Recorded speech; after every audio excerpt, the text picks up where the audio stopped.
আজকে দুপুরে লাঞ্চে রান্না করেছি গোলবাড়ি স্টাইল চিকেন কষা। দারুণ স্বাদের চিকেন কষা রান্না করেছি। এই চিকেন কষাটা আমি প্রথমবার রান্না করছি, রেসিপিটা তোমাদের সঙ্গে শেয়ার করে দিলাম। চিকেনটাকে আগে থেকেই ধুয়ে রেখেছিলাম, তার মধ্যে দিয়ে দিলাম হাফ কাপ দই, সঙ্গে দিলাম নুন আর হলুদ। এখন এক টুকরো লেবু নিয়েছি, লেবুর রসটাও চিকেনটার মধ্যে দিয়ে দিচ্ছি। সবাই কেমন আছো অবশ্যই কিন্তু কমেন্টস করে জানিও। আমরা তো খুব ভালো আছি, আশা করছি তোমরাও খুব ভালো আছো। সব কিছু দিয়ে দেখো হাত দিয়ে এখন মেখে নিচ্ছি। এটাকে আমি এখন 1 ঘন্টার জন্য ম্যারিনেটে রেখে দেবো। চিকেনটা ম্যারিনেটে বসিয়ে রেখে তারপর আমি কিছু কিছু মশলা রেডি করে নেব। যেমন আমি প্রথমেই দেখো বের করে নিলাম পেঁয়াজ আর রসুন, এটা আমার পরে লাগবে। তার আগে দিয়ে দিলাম ফ্রাই প্যানে গোটা জিরে, গোটা ধনে, গোটা গরম মশলা দিয়েছিলাম, গোটা মৌরি, সব কিছু একটু সময় টেলে নেব। গোটা ধনে, মৌরি, গোলমরিচ, গরম মশলা, সঙ্গে দেব এখন শুকনো লঙ্কা। শুকনো লঙ্কাকেও এটার সঙ্গে একটু টেলে নেব, তারপর এটাকে আমি গুঁড়ো করে নেব। এই দেখো টেলে নিয়েছি, বাটির মধ্যে রেখে দিলাম এখন।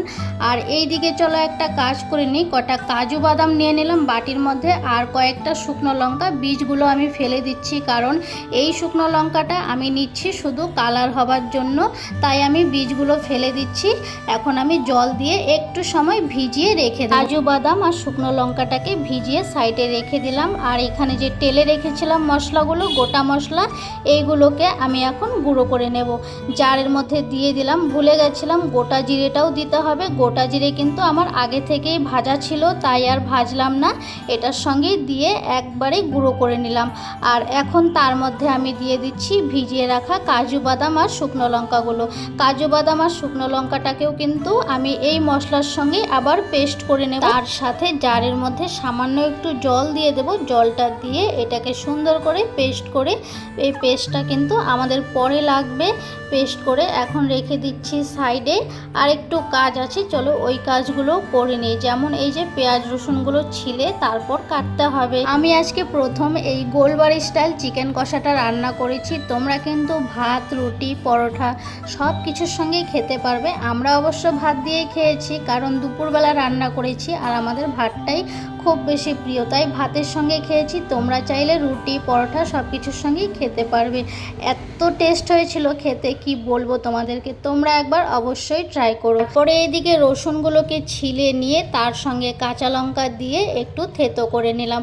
বসিয়ে দিলাম আবারও ফ্রাই প্যানটা, তার মধ্যে দিয়ে দিয়েছি সর্ষের তেল, তারপর দিলাম ঘি। ঘিটা একটু কমই ছিল, তাও আমি দিয়ে দিয়েছি পুরোটাই। দিয়ে দিলাম গোটা গরম মশলা আর দিলাম পেঁয়াজ কুচি। 3টে পেঁয়াজ নিয়েছিলাম বড় বড় দেখে, পেঁয়াজগুলোকে কুচি কুচি করে কেটে রেখেছিলাম। তারপর দেখো কড়াই দিয়ে দিলাম, একটু লালচে করে আমি পেঁয়াজগুলোকে ভেজে নেব। তার সঙ্গে আমি দিয়ে দেব এখন থেতো করে রেখেছিলাম রসুন আর কাঁচা লঙ্কা, এটাও কিন্তু এর সঙ্গে দিয়ে দিলাম। তোমরা যারা ভিডিওটি দেখছো, তোমরা কিন্তু ভিডিওটা দেখতে দেখতে অবশ্যই একটা লাইক করে যেও আমার ভিডিওটার মধ্যে।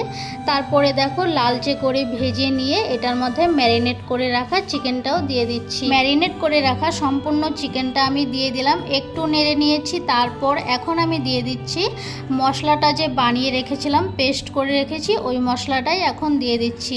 এখন আবার একটু নাড়াচাড়া করে আমি ঢেকে রেখে দেব। আর আমার এই ভিডিওটা তোমরা আজকে কে কোথা থেকে দেখছো অবশ্যই কিন্তু কমেন্টস করে যেও। একদম কিন্তু ভুলো না কমেন্টস করার জন্য। আর চ্যানেলটাকে কিন্তু তোমরা অবশ্যই আমার সাবস্ক্রাইব করে দিও, যাদের ভিডিও ভালো লাগবে। আজকে যারা নতুন দেখছো তাদের কাছে আমার একটাই অনুরোধ, ভিডিওটা দেখে একটা লাইক, কমেন্টস করো, শেয়ার করো, বেশি ভালো লাগে। কথা বলতে বলতে কিন্তু চিকেন কষাটা একদম রেডি হয়ে গেল। সবার লাস্টে আমি এখানে দিয়ে দিলাম কারি পাতা। কারি পাতাটা আমি দিয়েছি ফ্লেভারের জন্য। এই কারি পাতাটা তোমরাও দিতে পারো, খুব সুন্দর একটা গন্ধ ছাড়ে, গন্ধটা এত ভালো লাগে। আর কারি পাতা জিনিসটা আমি খুব ভালোবাসি। কারি পাতাটা দিয়ে একটু সময় নাড়াচাড়া করে চিকেনটাকে দেখো নামিয়ে নিলাম। তারপর একটু সাজিয়ে দিয়েছি কয়েকটা কাজু বাদাম, আমি আগেই ভেজে রেখেছিলাম, ওই ভেজে রাখা কাজু বাদামগুলো চিকেনের ওপরে দিয়ে সাজিয়ে দিলাম। কেমন লাগলো অবশ্যই কিন্তু কমেন্টস করো। আর হ্যাঁ, চিকেনটার মধ্যে কিন্তু আমি পরে আবার নুন দিয়েছি, যেটা আমি ভিডিওতে দেখাতে পারিনি, ভিডিও করিনি ওই জায়গাটা। নুনটা কিন্তু দিতেই হবে, তোমরা আবার ভেবো না পুরো রান্নাটা দেখে দেখে নিলাম, কিন্তু কোথাও নুন দেওয়া হয়নি। আগে একবার দিয়েছিলাম, তারপরে সবার লাস্টে একবার নুন দিয়েছি। একটু ভাত নিয়ে বসে পড়লাম খাবার জন্য। এত সুন্দর হয়েছিল খেতে। তোমরা ট্রাই করে আমাকে কিন্তু অবশ্যই কমেন্টস করে জানিও। ভিডিওটিকে লাইক, কমেন্ট, শেয়ার করো, চ্যানেলটিকে সাবস্ক্রাইব করো। Tata, bye bye. আবার দেখা হবে নতুন ভিডিও।